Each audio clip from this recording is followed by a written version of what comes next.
à tous. Dans cette émission, nous allons parler de handicap et dresser un bilan en demi-teinte, vous allez le voir, des progrès faits en France pour faciliter la vie des personnes handicapées. Il reste encore, en effet, beaucoup à faire. Et nous allons nous pencher tout de suite sur la liberté de circulation des personnes handicapées. En 2005, la loi donnait 10 ans aux établissements recevant du public pour faire les travaux nécessaires afin d'être accessibles à tous. Ce délai est dépassé et pourtant, seuls 30% de ces établissements sont aujourd'hui aux normes. Pente trop raide ou rue pavée. C'est un vrai tape-cul, tous ces trucs-là. Au quotidien, la vie en fauteuil est un parcours du combattant. Premier test avec Franck Maille, référent accessibilité à l'Association des paralysés de France. À l'aide de son niveau, il mesure la pente qui permet d'accéder à cette mairie de la banlieue parisienne. Verdict, 13%. C'est trop, bien sûr, bien sûr. Personne ne peut monter ça. Puis elle est pas aux normes. Elle n'est pas aux normes, cette pente. Normalement, la norme, c'est combien? La norme, c'est 4%. Des lieux publics pas aux normes, tout comme de nombreux commerces. Direction une brasserie de la capitale avec Alain Amsalem, retraité de l'hôpital public. Bonjour madame. Bonjour. Comment je fais? Ouais, vous avez la palette? Non, j'ai mon collègue qui va vous aider. Ouais, c'est 80 kilos, hein. Une marche qui l'empêche d'accéder par lui-même au restaurant. Je veux être autonome. Est-ce qu'on vous aide à vous? Non. Bon, alors moi je veux rentrer au restaurant, je veux rentrer au cinéma, je veux rentrer partout, tout seul, sans que l'on m'aide. Au distributeur aussi, impossible pour Franck Maille de retirer sa carte ou ses billets. Ils ne ressortent pas assez, contrairement à ce que recommande la loi handicap. C'est un nouveau système pour la sécurité, pour éviter que les personnes derrière prennent la carte. Forcément, les autres personnes ne vont pas pouvoir prendre la carte, mais vous non plus. Côté transport, tout n'est pas accessible non plus, même s'il y a des progrès. À Paris, par exemple, la plupart du temps, des escaliers mènent au métro. Mais les bus, eux, sont tous équipés de palettes. Pour Alain Amsalem, pouvoir se déplacer partout est un luxe, comme ici, sa cantine. Je vous dis, je suis comme chez moi ici, là. Vraiment, les allées sont assez larges. Les allées, les toilettes, tout a été totalement refait il y a 3 ans. Ce restaurant est l'un des rares du quartier entièrement accessible aux handicapés. Mais plus de 10 ans après la loi handicap, près d'une personne sur 2 estime que son quotidien ne s'est pas amélioré.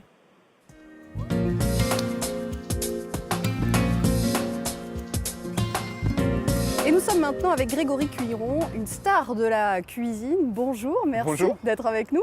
Vous avez prouvé à la France entière dans l'émission de télévision Top Chef que votre handicap à la main ne vous empêchait pas de rivaliser avec des grands chefs. Et vous êtes aussi l'ambassadeur de l'AGFIP, une association pour l'insertion professionnelle des personnes en situation de handicap.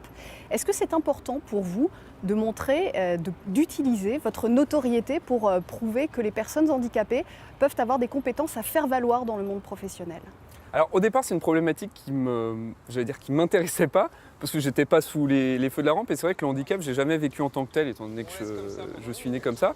Mais depuis, j'ai été contacté donc, par AGFIP en 2011 pour devenir leur ambassadeur. Et je me suis rendu compte que ce début de notoriété pouvait m'aider à permettre à des gens en situation de handicap d'accéder à des emplois et de s'intégrer plus facilement dans la société. Donc oui, du coup, je suis bien content de pouvoir apporter ma pierre à l'édifice. Nous sommes 630 000 travailleurs handicapés en entreprise et c'est normal. Mais demain, on doit faire beaucoup mieux. On se souvient que le slogan du spot publicitaire de l'AGFIP auquel vous avez participé, c'est « Nous sommes ici et c'est normal ». C'est ça l'objectif ultime de intégrer les personnes en situation de handicap à l'entreprise et que leur handicap passe presque inaperçu, que ce soit normal? C'est un peu ça, c'est le droit à l'indifférence. Moi, ce qui me plairait, c'est qu'un jour, j'aille au cinéma et je vois dans le décor, derrière, des gens qui passent en fauteuil, avec des béquilles, déficients visuels, et qu'on trouve ça normal, qu'il n'y ait pas à raconter toute une histoire quant à la présence de ces personnages. J'aimerais que ce soit la même chose également à la télé, et j'aimerais que ce soit la même chose dans la rue, qu'il y ait plus d'accessibilité et que les gens peuvent vivre une vie comme tout le monde. Pour arriver à ce que les entreprises emploient plus de personnes handicapées, qu'est-ce qu'il faudrait selon vous? Des meilleures conditions de travail, mais pour faire le tour des entreprises depuis 5 ans, je trouve que c'est déjà le cas. Je vois, quand j'ai commencé mon job d'ambassadeur de la GFIP, la première chose que me disaient les gens des RH ou les chefs d'entreprise, c'est « alors nous, on fait tant de pourcents de travailleurs en situation de handicap ». Maintenant, ce qu'ils valorisent, c'est la réussite de l'insertion. Ils me disent « ah ben nous, on a Jean-Paul avec nous, et il est comme ça, il a mené les équipes d'une main de maître, il est performant, et ça me fait plaisir comme discours ». Vous avez commenté les JO de Londres, les Jeux paralympiques de Londres en 2012. Vous allez commenter ceux de Rio. Pourquoi est-ce que vous vous impliquez là-dedans ? Moi, je veille au bon emploi des personnes en situation de handicap, mais la vie, c'est pas juste aller au boulot et se coucher le soir et basta cosy. C'est aussi avoir des activités. Et en cela, je pousse vraiment les personnes en situation de handicap à essayer de faire du sport. Ils sont pas obligés de faire les Paralympiques, hein. Juste pour le plaisir, c'est déjà pas mal. Et je trouve que l'accès à la culture, l'accès au sport sont des choses primordiales pour s'insérer dans une société. Merci beaucoup, Grégory Cuiron. C'est un plaisir. Et justement, ces athlètes qui prouvent que leur handicap ne les arrête pas, nous en avons rencontré un nageur privé de ses 4 membres et qui participe aux Jeux de Rio dans l'équipe de France paralympique. Son portrait. Une plongée dans les souvenirs de son enfance. J'avais vraiment une tête de petit gamin en fait, hein, une tête toute ronde là. Théo Curin a été amputé des 4 membres après une méningite foudroyante. Il n'avait que 6 ans. Aujourd'hui, les plus belles pages de son histoire restent à écrire. Pôle France Handisport de Vichy, il est 7h du matin, et depuis quelques semaines, le rythme des entraînements s'est accéléré. Là, c'est bien quoi en termes de cadence, mais essaie de sentir que ça passe au bon endroit les appuis. Chaque seconde gagnée dans l'eau rapproche un peu plus Théo de son ambition paralympique. Les Jeux paralympiques, c'est un rêve et je m'imagine dans la finale et tout. Et ouais, il y a des jours comme ça, même en cours, j'y pense. Et ouais, dès qu'on a un objectif, faut y penser et c'est comme ça qu'on y arrivera. Bien sûr, il y a toujours les petits défis du quotidien à relever. Glisser la clé dans la serrure ou se brosser les cheveux. J'ai beaucoup moins besoin de personnes pour m'aider. J'ai toujours besoin de petites aides le matin pour m'aider à mettre mes prothèses. Et c'est sûr que je prends beaucoup plus de choses en main, je vais dire, mais voilà. En 3 ans, le petit nageur s'est transformé en compétiteur chaque semaine. Il s'impose 4 séances de musculation. Le podium paralympique est à ce prix.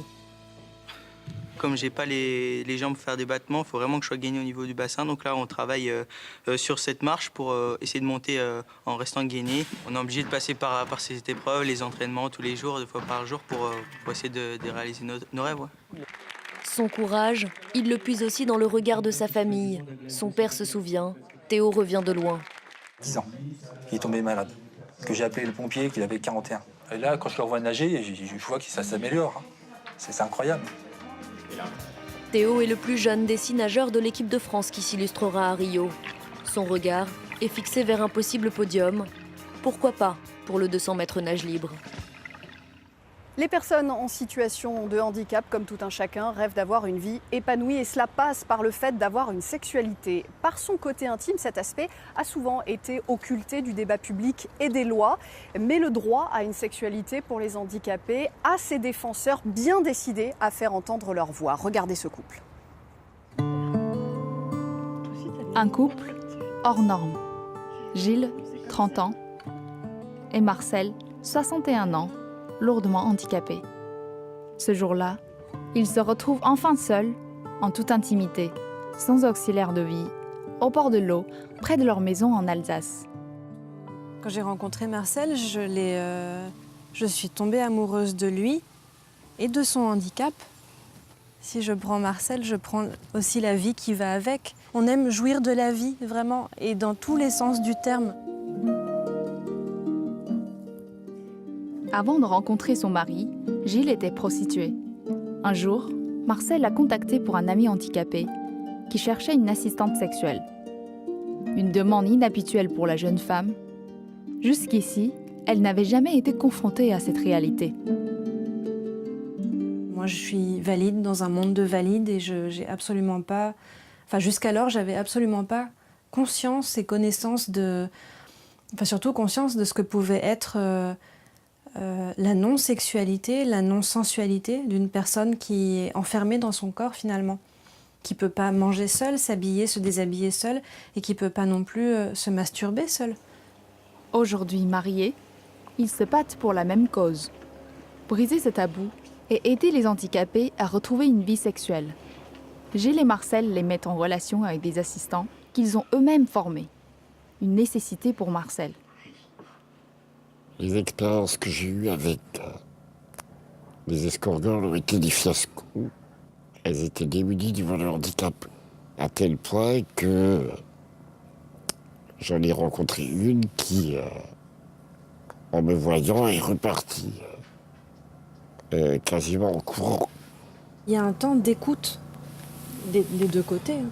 Mais il faut avoir de réelles capacités, de réelles compétences d'écoute. Savoir se mettre déjà avant tout à l'écoute de soi, mais à l'écoute de l'autre. Des prestations tarifées à 150 € de l'heure. En France, de tels services ne sont pas légaux et font même débat parmi les personnes handicapées. Pourtant, en moins de 2 ans, l'association APAS a reçu plus de 380 demandes de mise en relation. Il y a quand même une majorité de personnes qui a envie de passer un moment nu contre le corps d'une autre personne, homme ou femme, nu. J'ai jamais connu ça, j'aimerais connaître ce que c'est que d'être nu, enlacés l'un contre l'autre pendant un certain temps. Le but d'un accompagnement sexuel, c'est de valoriser ces personnes. C'est de redonner du sens. On peut avoir un handicap et avoir du désir, du plaisir. On essaye de leur apporter une certaine forme de normalité. Une normalité qui existe déjà depuis longtemps chez nos voisins européens. En Allemagne, en Suisse, aux Pays-Bas et en Belgique, l'accompagnement sexuel est légal et encadré.